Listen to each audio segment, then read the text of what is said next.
Le sommet extraordinaire de la CEDEAO ce 7 novembre 2021 au Ghana sera consacré à évaluer l'évolution de la situation politique en Guinée après le coup d'État qui a renversé le président Alpha Condé début septembre 2021. D'autre part, les chefs d'État de l'Afrique de l'Ouest seront également fixés sur le Mali, où l'organisation est-africaine espère la tenue des élections dans les plus brefs délais.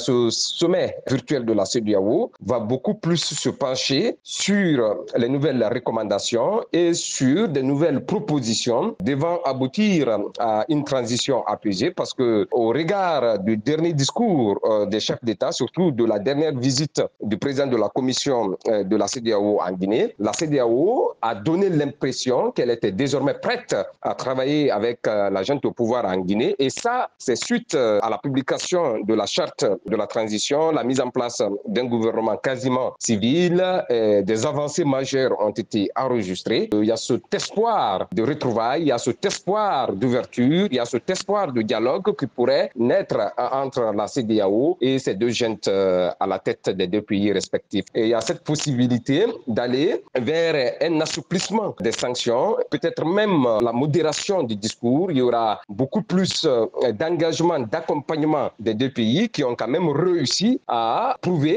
qu'ils sont disposés à travailler avec la communauté économique des États de l'Afrique de l'Ouest. C'est le cas par exemple du CNRD qui aujourd'hui a donné toutes les garanties de bonne collaboration.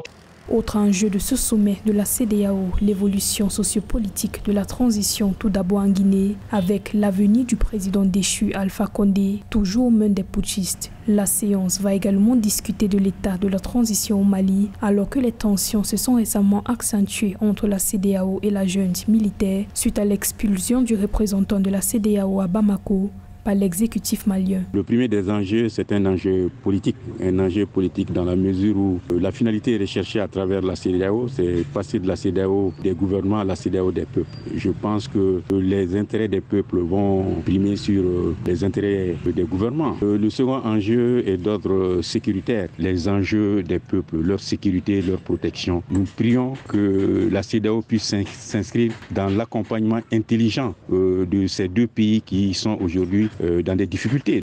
Le Mali et la Guinée continuent de subir les sanctions de la communauté internationale, notamment la suspension des instances de la CEDEAO et le retrait du programme de préférence commerciale de l'African Growth and Opportunity Act AGOA. La CEDEAO exige la libération sans condition de l'ancien président Alpha Condé ainsi que la limitation de la transition dans un délai de 6 mois. L'organe sous-régional appelle également à redéfinir une nouvelle feuille de route pour le Mali.